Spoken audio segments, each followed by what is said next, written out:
Je vous salue, bien-aimés, au nom de Jésus-Christ. C'est Bishop Pierre-Roger Tonje qui vous parle au nom de Jésus-Christ, à l'occasion de la fête des Pères que nous venons de célébrer. C'est la seule occasion dans le calendrier que nous avons où nous pouvons célébrer notre Père céleste. Quand Jésus nous a dit, quand nous prions, que nous disions notre Père qui est aux cieux. Et le Seigneur m'a mis à cœur vraiment de méditer, de partager quelque chose avec vous par rapport à la paternité spirituelle dans l'Église.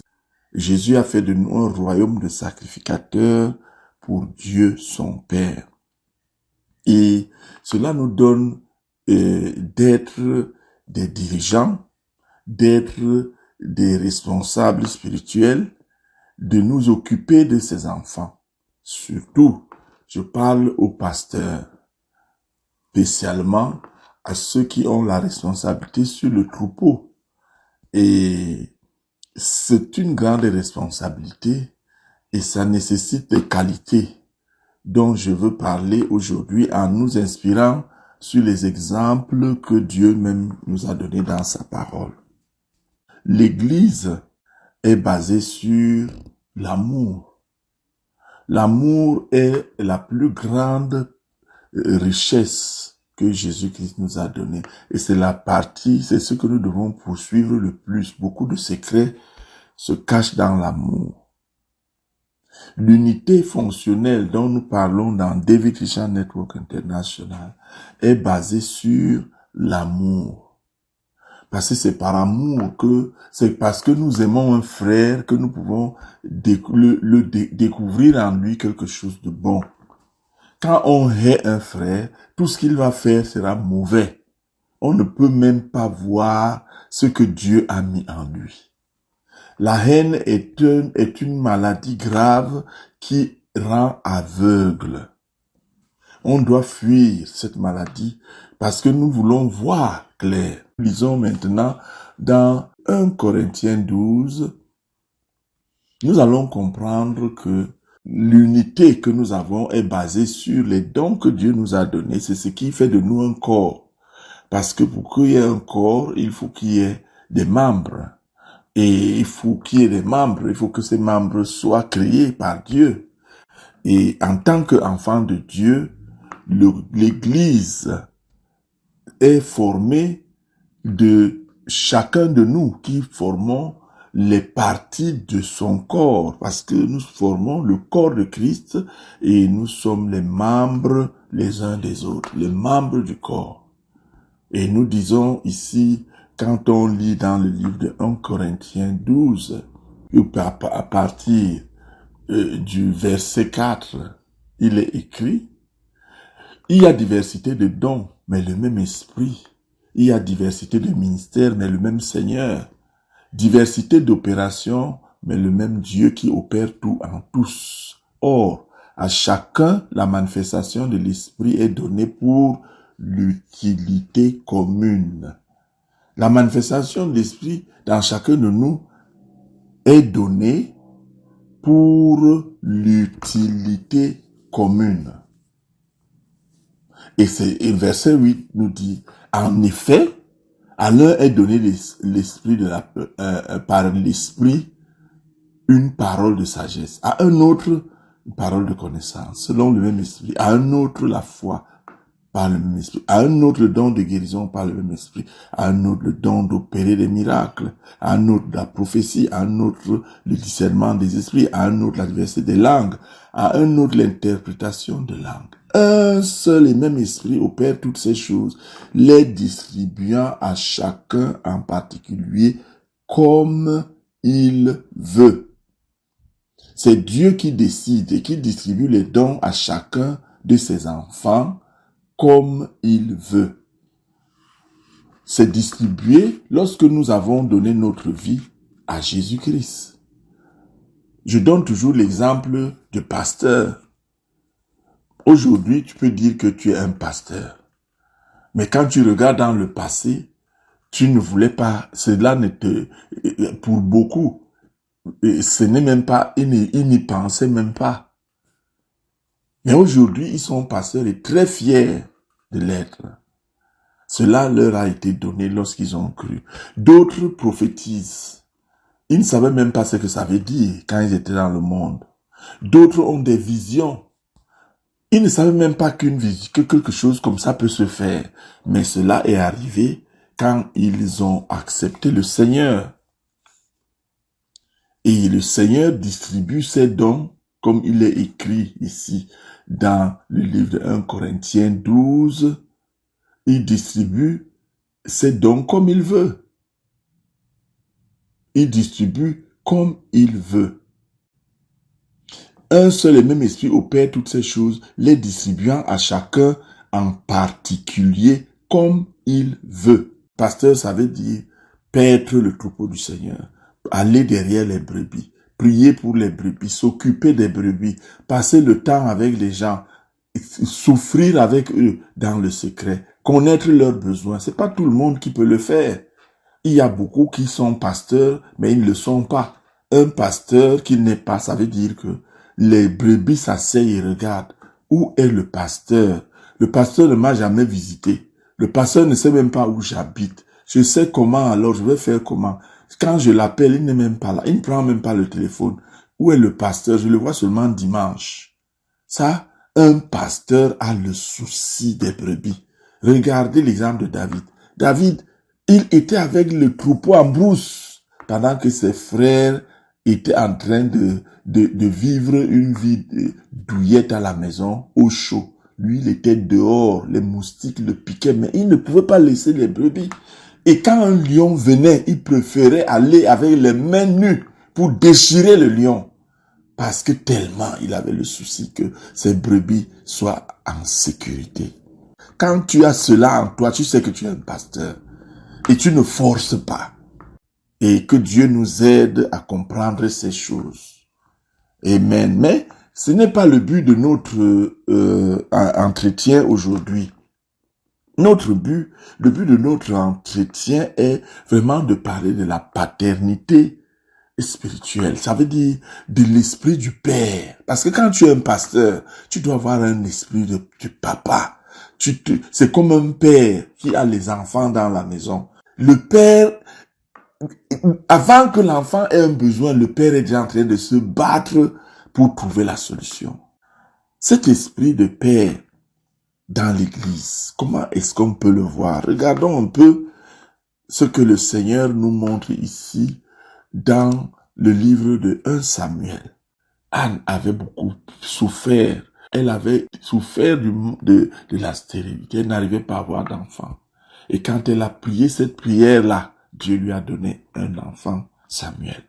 Et quand l'enfant est né, elle a sévré l'enfant et elle l'a amené au temple chez Élie, le sacrificateur. Donc c'est Élie qui a élevé Samuel. Lisons ça ici dans le livre de 1 Samuel 3. Le jeune Samuel était au service de l'Éternel devant Élie.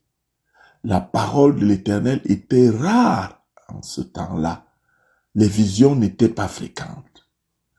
En ce même temps, Élie, qui commençait à avoir les yeux troubles, ne pouvait plus voir. Il était couché à sa place. La lampe de Dieu n'était pas encore éteinte.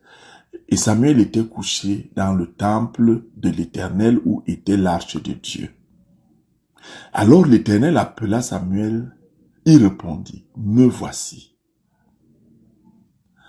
Et il courut vers Élie et il dit, « Me voici, car tu m'as appelé. » Élie lui répondit, « Je n'ai point appelé, retourne te coucher. » Et il alla se coucher. L'Éternel appela de nouveau Samuel.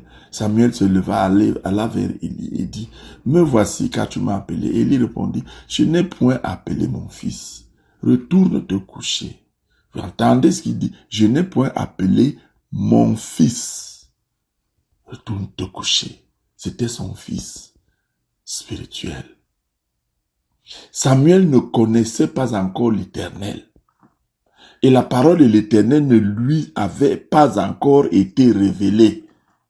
Pendant qu'il était là, il n'avait aucune révélation de la parole de Dieu. L'Éternel appela de nouveau Samuel pour la troisième fois. Et Samuel se leva, alla vers Élie et dit, me voici car tu m'as appelé. Élie comprit que c'était l'Éternel qui appelait l'enfant. Et il dit à Samuel, va, couche-toi, et si on t'appelle, tu diras, parle, Éternel, car ton serviteur écoute. Et Samuel alla se coucher à sa place. Vous voyez, l'Éternel vint, se présenta, et il appela comme une autre fois Samuel, et Samuel répondit, parle, car ton serviteur écoute. Alors l'Éternel dit à Samuel, voici, je vais faire en Israël une chose qui étourdira les oreilles de quiconque l'entendra. Et il a parlé et il a donné la prophétie. Regardez ce qui se passe. Samuel est dans la maison. Dieu peut bien ouvrir l'intelligence de Samuel pour qu'il comprenne toutes choses. Dieu peut le faire. Dieu peut le faire. La Bible insiste ici dans le même verset, au verset 7, Samuel ne connaissait pas encore l'Éternel et la parole de l'Éternel ne lui avait pas encore été révélée. Ça veut dire quoi ici? Ça veut dire que Dieu voulait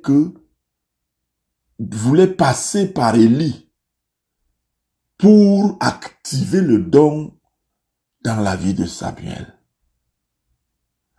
La parole d'Élie a activé le ministère prophétique dans la vie de Samuel. Élie devait lui dire, parle, fais comme ceci. Et Dieu est passé. Pourquoi ça se passe comme ça? Parce que Dieu honore ses serviteurs. Il honore les pères qu'il a mis dans l'église. Celui-là, Élie, était le papa de Samuel. Il ne voulait pas venir sauter Élie et aller donner la révélation à Samuel. Il a voulu passer par son serviteur qui, vous savez que Élie avait des difficultés. Ses enfants avaient un mauvais comportement. Ils prenaient les sacrifices de l'Éternel, ils ne suivaient aucun ordre et ils bafouaient la foi et allaient avec les femmes. Tout ça là, c'était trop mauvais. Et Élie n'a pas pu être ferme avec ses enfants. Dieu était très fâché contre les enfants d'Élie, très fâché contre Élie lui-même. Malgré tout ça, il honorait son serviteur. Malgré tout ça, Élie était toujours le père de Samuel. Regardez regardez le père spirituel de Samuel, le prophète. Regardez vous-même le père spirituel. Ça ne demande pas d'être quelque chose d'extraordinaire. Ça demande seulement d'être celui à qui Dieu a confié son enfant. Dieu vous a donc confié des gens dans l'église où vous êtes. Vous avez plein de gens à qui vous avez enseigné la parole et gens qui sont dans vos églises. Le Seigneur attend que vous soyez les pères pour tous ceux-là qui sont dans l'église. Élie a reconnu le don dans la vie de Samuel. Élie n'a pas dit, mais la parole de Dieu est rare. Pourquoi est-ce que Dieu passe par ce petit enfant? Non. Élie a reconnu que Dieu est en train d'utiliser cet enfant. Et Élie a donné le OK en disant, parle, reçois ce ministère prophétique qu'il t'a donné, fais le travail de Dieu. Et à la fin, quand on va lire tout ceci, nous allons nous rendre compte que quand il a fini de parler, Élie l'a appelé, lui a dit, dis-moi ce que Dieu t'a dit. Dis-moi, parce qu'il a reconnu qu'il y avait une prophétie. Bien-aimé, le Seigneur veut que toi qui es père et qui es dans l'église, que tu t'occupes et tu aies un cœur de père.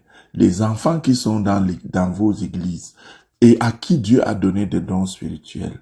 Comme nous les avons lus, tous ces dons sont là. Il y a des prophètes, il y a des pasteurs, il y a des évangélistes, il y a toutes sortes de dons qui sont dans votre église.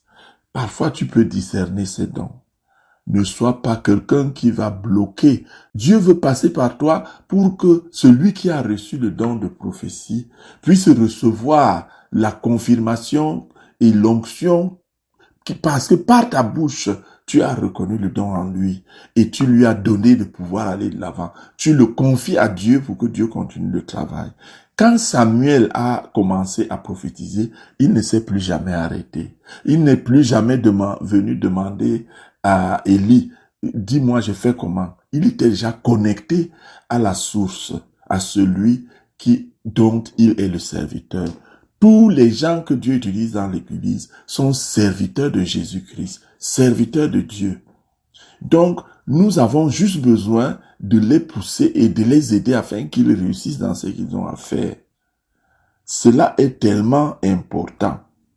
Je voudrais qu'on lise aussi un autre exemple de quelqu'un dans l'Église, dans le Nouveau Testament. Il s'agit de l'apôtre Paul. L'apôtre Paul qui est un père spirituel pour Timothée. Nous pouvons lire dans 1 Timothée chapitre 1, verset 1. Paul, apôtre de Jésus-Christ par ordre de Dieu, notre Sauveur, et de Jésus-Christ, notre espérance, à Timothée, mon enfant légitime en la foi. Que la grâce, la miséricorde et la paix te soient données de la part de Dieu le Père et de Jésus-Christ, notre Seigneur. Voici Timothée. Timothée qui est l'enfant spirituel de Paul. Et il dit ici qu'il est son enfant légitime en la foi. Paul a dit que Timothée est son enfant dans la foi. Et Paul, donc, vous voyez l'épître de Paul à Timothée. Si vous lisez les épîtres de Paul à Timothée, il enseigne comment Timothée doit faire pour être excellent, pour réussir dans le ministère. Ça, c'est le rôle d'un père. Pour que l'enfant ait un avenir, pour que l'enfant s'en sorte dans le travail qu'il lui a été donné. Et c'est cela que Paul a tout fait, il a fait dans la vie de Timothée. Dans nos églises, soyons des pères. L'esprit de la paternité spirituelle dans l'église doit être celle-là qui veut que les brebis qui sont que Dieu nous a confiés, que leurs dons soient réveillés par notre bonne volonté, parce que nos cœurs, notre bouche reconnaît le don, notre cœur active le don dans la vie de la brebis, et notre bénédiction le libère pour qu'il aille faire le travail avec le Seigneur. Nous n'avons pas à nous fâcher contre les brebis, parce que, croyant que si nous allons lui dire maintenant, il va devenir pasteur, après, il ne va plus me regarder. Quand on fait cela, on pêche. Parce que le privilège nous est donné en tant que serviteur de Dieu de faire ces choses. C'est pas parce que Dieu ne peut pas le faire. Mais beaucoup de choses nous arrivent parce que quand Dieu veut faire son travail, quand Dieu veut t'honorer, un honneur même que tu ne mérites pas, et que tu utilises ça pour bloquer le travail de Dieu, ça peut t'amener beaucoup de difficultés spirituelles. Tu peux avoir beaucoup de problèmes sans savoir d'où ça sort. Parce que Dieu ne veut pas qu'on bloque son travail. Et en même temps, Dieu ne peut pas se contredire. Il ne peut pas mépriser son serviteur que tu es. Il ne veut pas le sauter. Et ça fait que dans certains milieux, les brebis sont obligés de fuir l'église, de fuir leur père spirituel et d'aller commencer à se débrouiller dehors et regarder à quoi ça ressemble. L'enfant n'a pas reçu la bénédiction paternelle. Et c'est pour ça qu'il y a plein de bandits spirituels dehors. Un enfant qui n'a pas la bénédiction paternelle et qui est là dehors comme ça, c'est compliqué. Tous les enfants que Dieu nous a donnés, nous devons les encadrer et nous devons les bénir et nous devons libérer les dons qu'ils ont et ils doivent savoir qu'ils doivent toujours compter sur nous. Et le Seigneur va être content. Et nous serons partenaires avec le Père céleste. Tout comme il est notre Père, nous devenons nous devenons la continuation de la paternité céleste sur les enfants qu'il nous a donnés. Et si maintenant, entre lui qui est le responsable de toutes choses et nous qui devons assurer les choses sur la terre, il y a un blocage, comment ça va se passer? Comment ça va se passer? Dieu est-il obligé donc de nous sauter ici pour aller maintenant bénir l'enfant qui n'a pas reçu la bénédiction? Regardez Agar. Lorsque Agar a été maltraitée par Sarah, elle est une esclave. Elle souffre, c'est vrai qu'elle a été beaucoup maltraitée. Mais pendant qu'elle est là et que l'ange la rencontre là-bas où elle est partie, on demande, Agar, rentre chez ta maîtresse et arrange avec ta maîtresse. Pourquoi l'ange l'a envoyé là-bas? La bénédiction, tu dois rentrer et arranger avec ton père spirituel. Tu dois rentrer, si tu as besoin d'une bénédiction particulière. S'il refuse, fais seulement ta part. Parce que Dieu a besoin de ça. Regardez, la Bible nous dit, Samuel ne connaissait pas Dieu. Et il ne connaissait pas la voix de Dieu. Il n'avait aucune révélation, rien. Mais il a suffi que Élie lui dise, quand la voix va encore se dire, dis, parle, ton serviteur écoute. Le OK que Élie a donné sur cet enfant a libéré le Saint-Esprit. L'enfant, en une nuit, est devenu un prophète. En une nuit. Pourtant, c'était un prophète. Pourtant, Dieu a fait de lui un prophète. Mais il fallait que ça passe normalement, bien aimé. Le rôle d'un père doit être de se soucier que les enfants réussissent. Les pères ne doivent pas être à l'église ceux qui veulent que les enfants se prosternent à quatre pattes devant eux. Tu es qui pour demander des choses comme ça?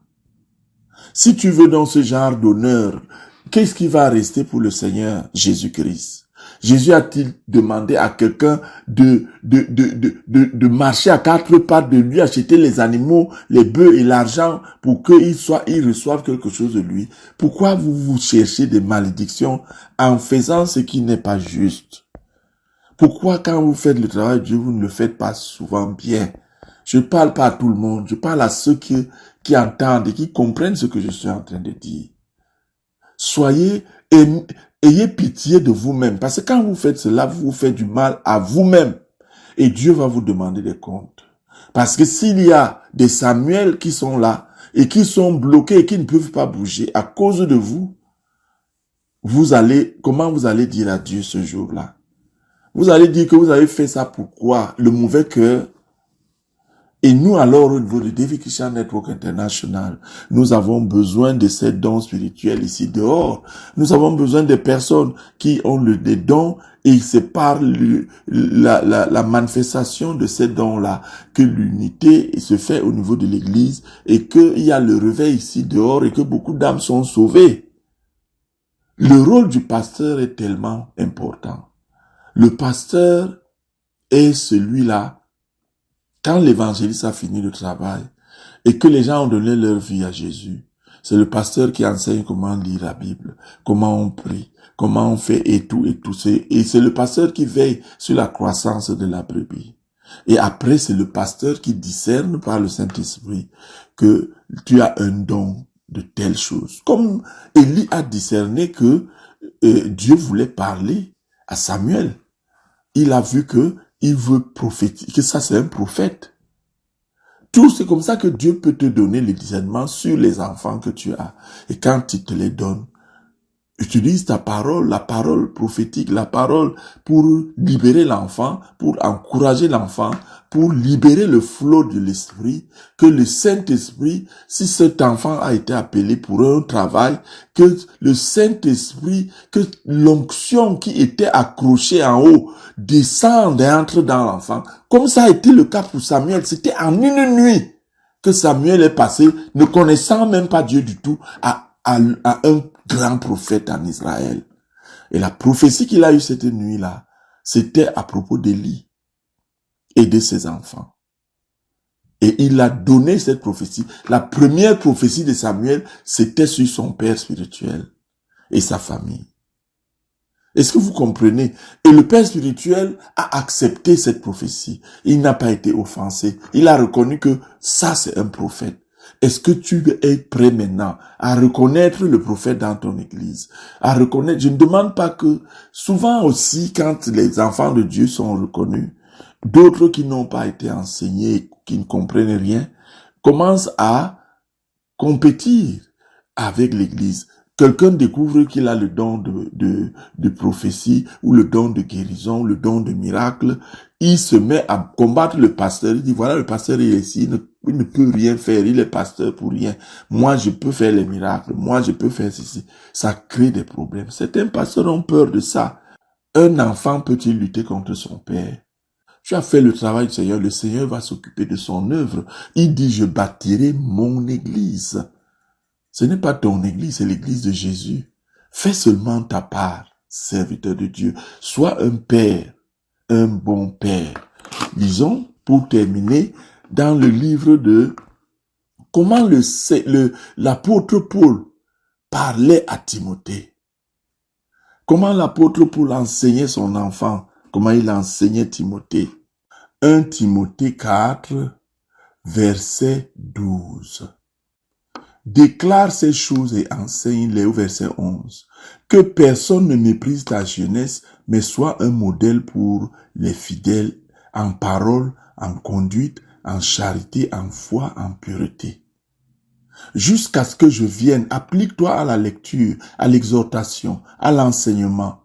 Ne néglige pas le don qui est en toi et qui t'a été donné par prophétie avec l'imposition des mains de l'assemblée des anciens. Occupe-toi de ces choses. Donne-toi tout entier à elles, afin que tes progrès soient évidents pour tous. Veille sur toi-même et sur ton enseignement.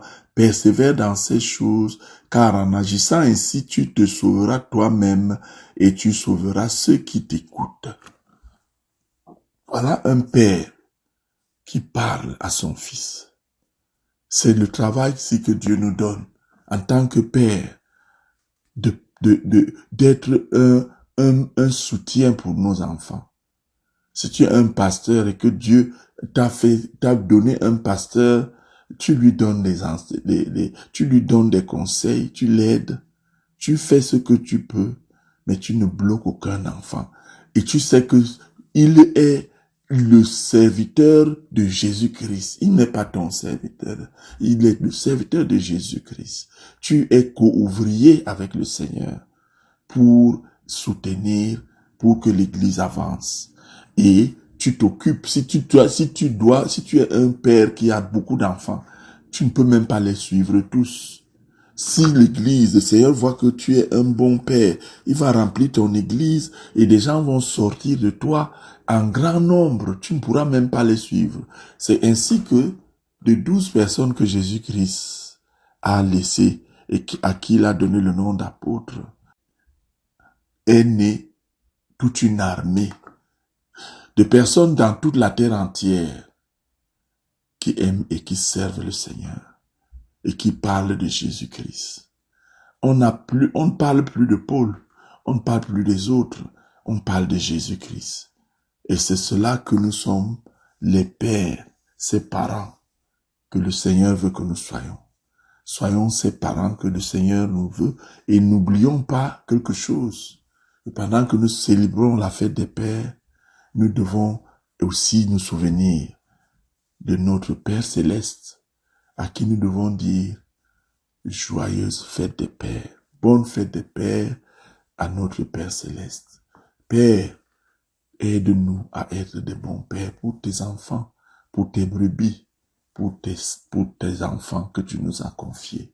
Aide-nous, Seigneur, pour que notre travail soit efficace et que nous ayons un esprit de paternité spirituelle comme le tien sur le troupeau que tu nous as donné. Merci, ô Éternel, parce que tu es fidèle et tu exauces cette prière au nom de Jésus-Christ. Amen. Que Dieu vous bénisse, bien-aimés, au nom de Jésus. Amen.